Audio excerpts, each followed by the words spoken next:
Bonsoir et bienvenue au journal télévisé de la 3e chaîne. Trump affirme qu'une frappe israélienne contre l'Iran pourrait très bien se produire, analyse la réaction du président Donald Trump face à l'escalade des tensions entre Israël et l'Iran. Dans l'article, Trump reconnaît la possibilité d'une frappe militaire israélienne contre l'Iran, affirmant qu'une telle action pourrait très bien se produire. Il se garde toutefois de la qualifier d'imminente. Cette déclaration reflète la prudence de l'administration Trump dans le contexte des négociations nucléaires en cours avec Téhéran. L'article souligne également les efforts de l'administration Trump pour trouver un équilibre entre son soutien à Israël et la recherche d'une solution diplomatique au programme nucléaire iranien. Si les États-Unis ont exprimé leurs inquiétudes concernant les activités nucléaires de l'Iran, ils poursuivent les discussions visant à prévenir une nouvelle escalade. Aujourd'hui, le sujet de discussion du président de l'Assemblée générale des Nations unies, Philémon Yang, lors de la 10e session extraordinaire d'urgence, fait référence aux différents sujets clés du PGA 79 avec l'ESS et les gouverneurs de Palestine. I declare the 10th emergency special session of the General Assembly resumed.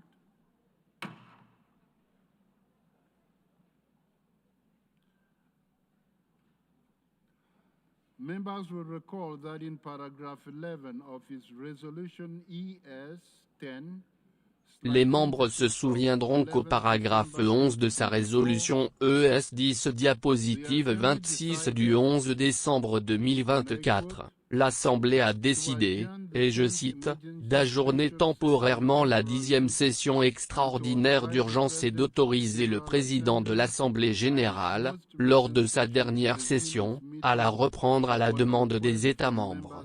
À cet égard, j'attire l'attention des délégations sur le document AES 10/1036, contenant une lettre datée du 5 juin 2025 des représentants permanents du Yémen et du Cameroun, en leur qualité respective de président du groupe arabe et de président du groupe de l'Organisation de la coopération islamique, demandant la reprise de la 10e session extraordinaire d'urgence. J'ai l'intention de mener les travaux de cette réunion conformément au règlement intérieur de l'Assemblée et aux pratiques antérieures de cette session extraordinaire d'urgence, conformément à la pratique établie. J'attire maintenant l'attention de l'Assemblée sur le document AES 10/1037. Concernant les États membres qui sont en retard dans le paiement de leur contribution financière aux Nations Unies, conformément à l'article 19 de la Charte. Puis-je considérer que l'Assemblée prend dûment note des informations contenues dans ce document? Il en est ainsi décidé. L'Assemblée reprendra maintenant l'examen du point 5 de l'ordre du jour, intitulé Action israélienne illégale à Jérusalem-Est occupée et dans le reste du territoire palestinien occupé.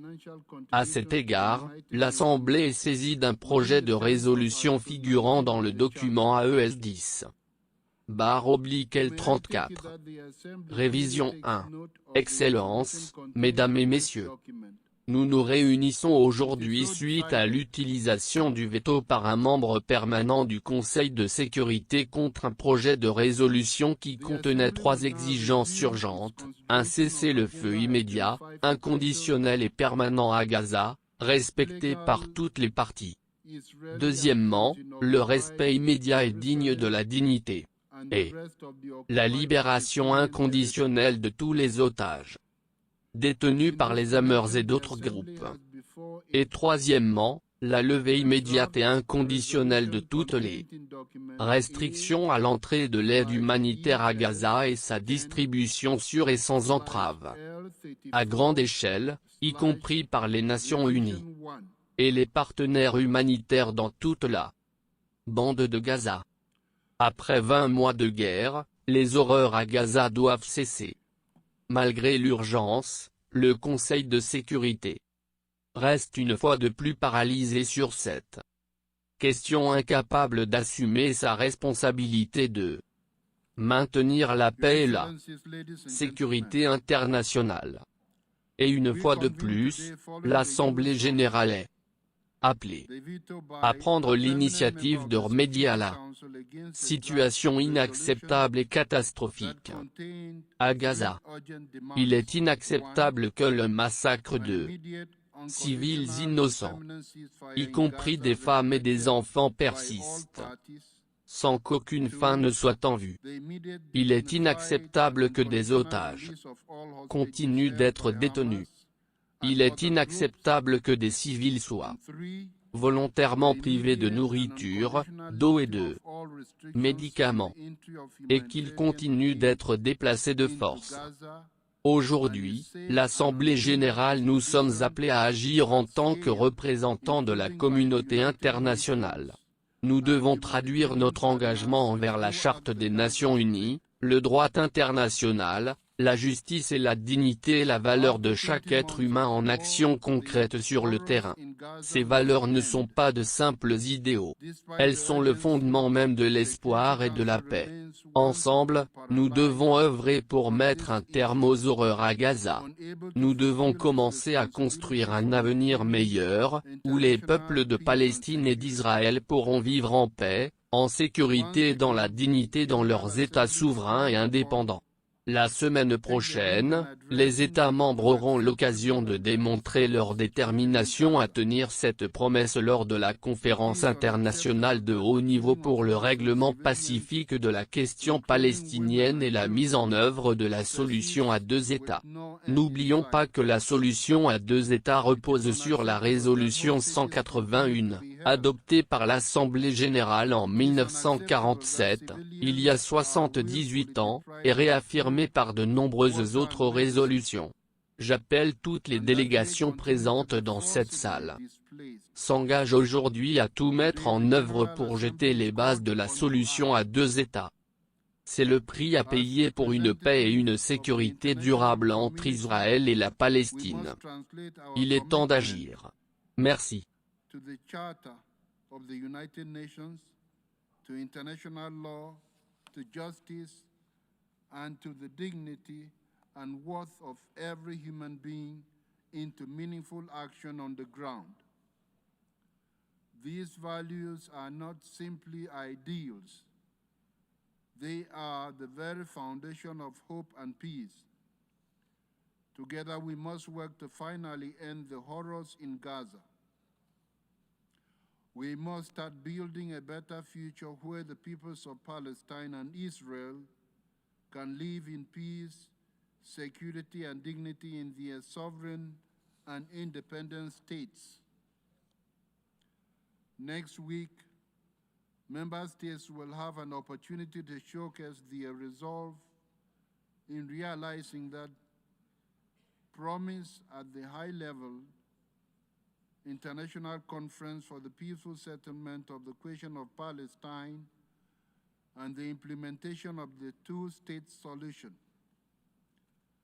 Let us not forget that the two-state solution is based on Resolution 181, adopted by the General Assembly in 1947, 78 years ago, and reaffirmed by many other resolutions.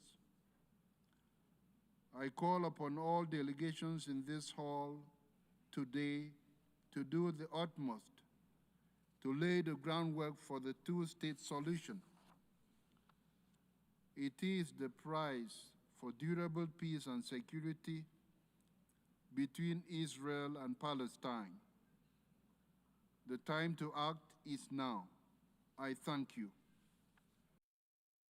Aujourd'hui, l'avocat et ancien ambassadeur du Canada auprès du Bureau du Conseil d'admission aux États-Unis, Jean Tremblay, prononcera un discours spécial et représentatif lors de la conférence de presse de l'OTAN sur la gestion des attaques israéliennes et iraniennes dans le contexte des priorités juridiques de l'invasion ukrainienne. Ce discours sera commenté dans un reportage vidéo. Jean Tremblay, avocat renommé et ancien ambassadeur du Canada auprès du Bureau du Conseil d'admission aux États-Unis, a récemment partagé son analyse approfondie sur la déclaration de presse de l'OTAN concernant les attaques d'Israël et de l'Iran, dans le contexte des priorités légales liées à l'invasion ukrainienne. Monsieur Tremblay souligne l'importance cruciale de la cohérence dans l'application du droit international face à ces crises simultanées. Selon lui, la déclaration de l'OTAN met en lumière la nécessité de ne pas traiter ces conflits par fragments. mais bien de les considérer dans un cadre global qui respecte les principes fondamentaux du droit international, notamment la souveraineté des États, la protection des civils et l'interdiction de l'usage disproportionné de la force. Mesdames et messieurs, chers collègues, aujourd'hui, nous nous réunissons pour aborder les défis complexes et multiformes découlant des tensions régionales croissantes impliquant Israël et l'Iran, tout en soulignant l'urgence constante de respecter les priorités légales internationales dans le contexte du conflit en cours en Ukraine. Il est impératif de considérer ces événements non pas isolément, mais dans le cadre plus large du droit international, de la souveraineté et des principes qui guident nos efforts collectifs de sécurité. Les actions récentes des administrations d'Israël et de l'Iran doivent être examinées à travers le prisme des normes légales internationales. Les attaques signalées sur plusieurs théâtres soulèvent des questions profondes sur la souveraineté des États, l'usage de la force et la protection des populations civiles, des principes qui restent également au cœur des préoccupations dans le contexte de l'invasion ukrainienne. Notre engagement envers le respect de l'état de droit doit rester inébranlable dans tous les conflits et régions, car une application sélective mine les fondements même de la stabilité mondiale. La situation en Ukraine a été une priorité absolue pour la communauté internationale, où la souveraineté et l'intégrité territoriale ont été gravement violées. Cette violation remet en cause les principes fondamentaux de la Charte des Nations Unies et du droit humanitaire international. Le soutien indéfectible de l'OTAN à l'Ukraine repose sur ces principes légaux, qui exigent le respect des frontières souveraines et la protection des civils en temps de conflit. De même, toute action militaire menée par Israël ou l'Iran doit être rigoureusement évaluée à la lumière des normes du droit international, y compris les lois de la guerre et les obligations relatives aux droits humains. Les principes de distinction et de proportionnalité, fondamentaux pour la protection des vies civiles et des infrastructures, ne peuvent être compromis sous aucun prétexte. La communauté internationale doit insister sur des enquêtes transparentes et la responsabilité en cas de violation. En outre, le blocus de Gaza et le refus d'accès humanitaire, récemment condamné par l'Assemblée générale des Nations unies, soulignent l'importance cruciale du respect du droit humanitaire en temps de conflit. La famine et la privation délibérée d'aide essentielle en tant que méthode de guerre constituent des violations qui doivent être condamnées et rectifiées sans équivoque. De telles pratiques érodent le tissu moral des relations internationales et aggravent la souffrance humaine. En réfléchissant aux priorités légales soulevées par l'invasion ukrainienne, il est essentiel de reconnaître que le droit international est universel et doit être appliqué de manière cohérente. Le précédent consistant à permettre une violation sans conséquence affaiblit la dissuasion contre l'agression et invite à une déstabilisation accrue ailleurs. Notre approche doit être globale et constante dans sa défense des normes juridiques. L'OTAN reste engagée à soutenir des solutions diplomatiques dans la mesure du possible, tout en veillant à ce que ceux qui violent les obligations internationales fassent face à des conséquences appropriées. Le dialogue et la diplomatie sont des piliers de la paix, mais ils doivent être fondés sur le respect de la loi et de la justice. Les conflits régionaux actuels impliquant Israël et l'Iran rappellent cruellement cet équilibre délicat. Pour conclure, l'Alliance exhorte toutes les parties impliquées dans ces conflits à cesser immédiatement les hostilités, à respecter les cadres juridiques internationaux et à prioriser les considérations humanitaires.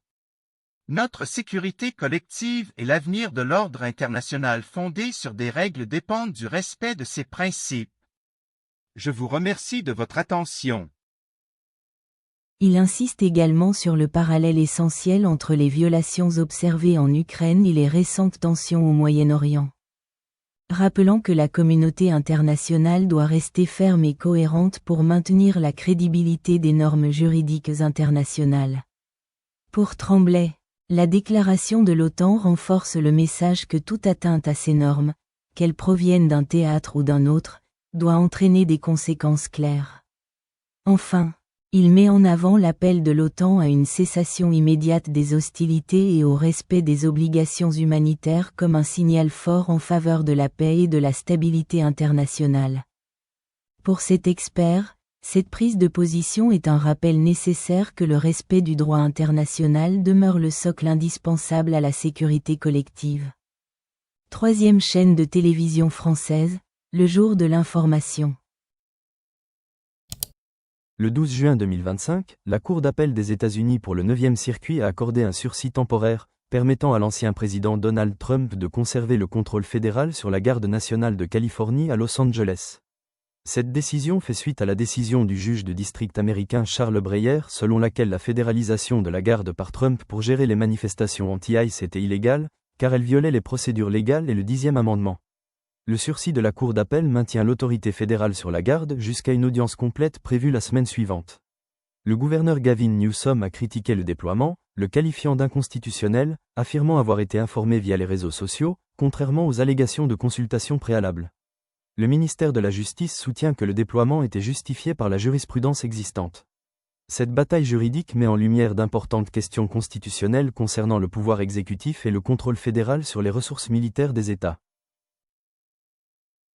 Aujourd'hui, lors de la conférence de presse de l'UCL, 3 intervenants diplomatiques et politiques, dont Antoine Beaulieu, Maurice Salvatore et Yvonne Acambray, présenteront une déclaration sur les transits locaux de Robloxia, américain qui retient le contrôle fédéral sur les efforts français pour le quota d'Emmanuel Macron. Cette déclaration sera commentée par un reportage vidéo. Lors d'une récente table ronde, 3 éminents analystes politiques, Yvonne Acambray, Maurice Salvatore et Antoine Beaulieu, ont partagé leur point de vue sur la déclaration de la conférence de presse de l'UCL concernant la rétention du contrôle fédéral par US Robloxia et son impact sur les efforts français liés au quota du président Emmanuel Macron. Yvonne Acambray a souligné l'équilibre délicat entre souveraineté nationale et coopération internationale. Elle a souligné la complexité des structures de gouvernance fédérées et a insisté sur la nécessité de cadres juridiques clairs pour gérer les différends transfrontaliers.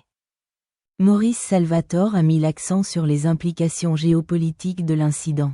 Il a expliqué comment les actions unilatérales, telles que la rétention du contrôle fédéral, risquent de compromettre les accords multilatéraux et les initiatives diplomatiques, en particulier celles défendues par la France sous la direction de Macron.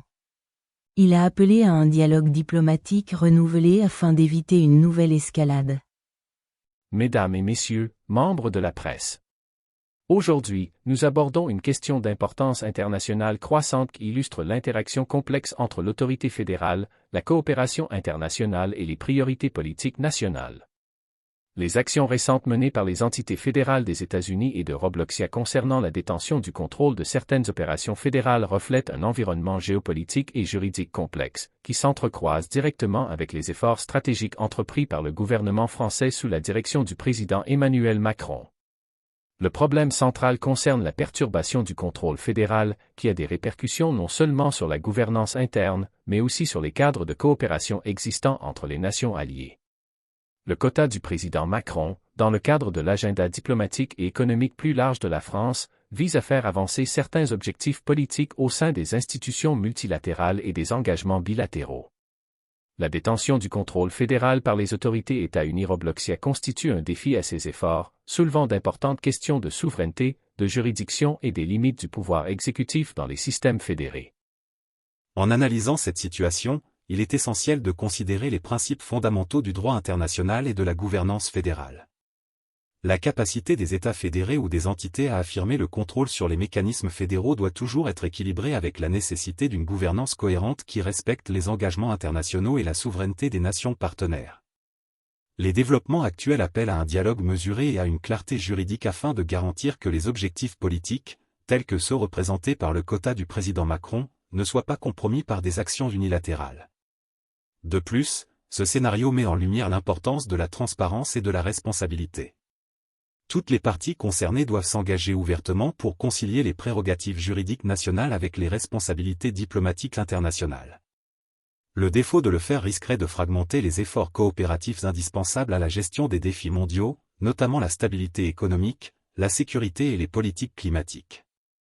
La détention du contrôle fédéral dans ce contexte souligne le thème plus large de la gestion des tensions entre souveraineté nationale et coopération internationale.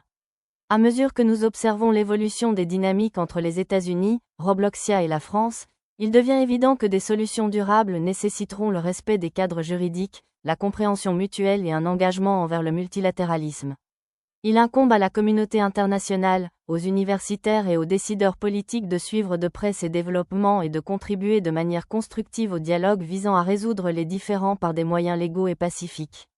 Ce n'est que par de tels efforts concertés que nous pourrons préserver l'intégrité des systèmes de gouvernance mondiale et soutenir la mise en œuvre d'initiatives telles que celles défendues par le président Macron. En conclusion, les défis actuels posés par la détention du contrôle fédéral par les États-Unis Robloxia en relation avec les efforts français représentent un moment crucial pour réaffirmer les principes de souveraineté, de coopération et d'ordre juridique. Nous appelons toutes les parties prenantes à privilégier le dialogue, à garantir la transparence et à respecter les normes juridiques internationales afin de favoriser un environnement propice à la résolution pacifique et au progrès collectif. Je vous remercie de votre attention. Antoine Beaulieu a apporté un point de vue juridique, soulignant l'importance du respect du droit international et des limites juridictionnelles au sein des systèmes fédérés. Il a souligné que la transparence et la responsabilité sont essentielles au maintien de la confiance entre les nations alliées et à la mise en œuvre efficace des politiques internationales. Les intervenants ont convenu que la déclaration de l'UCL rappelle opportunément les défis inhérents à l'équilibre entre les prérogatives juridiques nationales et les responsabilités diplomatiques mondiales. Ils ont appelé à un engagement continu et à un dialogue coopératif pour aborder des questions aussi complexes. Soulignant que la résolution de ces tensions est essentielle au maintien de l'ordre international et à la promotion du progrès collectif. Chaîne de télévision française 3, le jour de l'information. Le 13 juin 2025, Israël a lancé une frappe aérienne préventive de grande envergure contre l'Iran, ciblant des sites nucléaires et militaires clés, notamment l'usine d'enrichissement de Natanz et des centres de missiles balistiques. Cette opération, baptisée « Opération Lion-Montant », a entraîné la mort de plusieurs responsables et scientifiques iraniens de haut rang. En réponse, l'Iran a lancé plus de 100 drones sur Israël, dont la plupart ont été interceptés. Le président Donald Trump, qui avait auparavant plaidé en faveur d'une résolution diplomatique, a exprimé son soutien aux actions d'Israël, avertissant l'Iran de négocier sous peine de nouvelles conséquences. L'administration américaine a précisé qu'elle n'était pas impliquée dans la frappe, mais a souligné la nécessité de protéger le personnel américain dans la région. Cette escalade a suscité des inquiétudes quant à la stabilité régionale et à l'avenir des négociations nucléaires avec l'Iran. Merci beaucoup d'avoir regardé les nouvelles d'aujourd'hui, je me déconnecte, et les prochaines nouvelles seront à la même heure lundi, alors passez un bon week-end, nous vous verrons lundi, alors passez une bonne journée, bonne nuit et au revoir.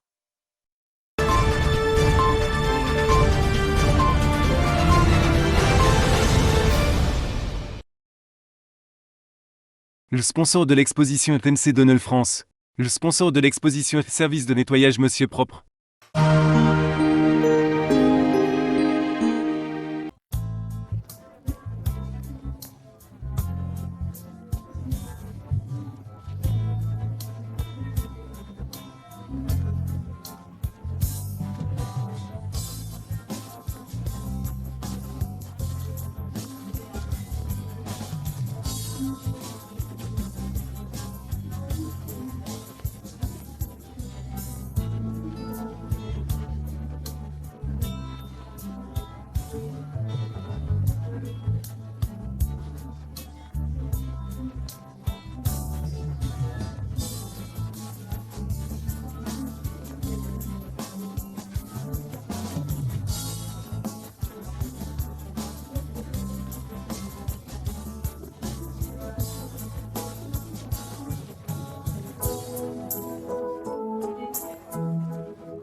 Découvrez notre tout nouveau Mac Baguette, uniquement disponible en France.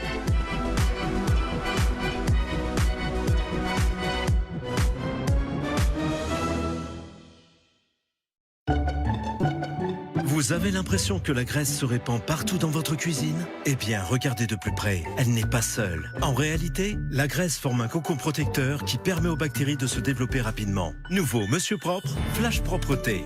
Dissout rapidement la graisse, tout en éliminant 99,9% des bactéries et le virus de la Covid-19. Pour des surfaces impeccablement propres et saines, tous les jours, sans effort. C'est ça, la propreté de Monsieur Propre. Monsieur Propre.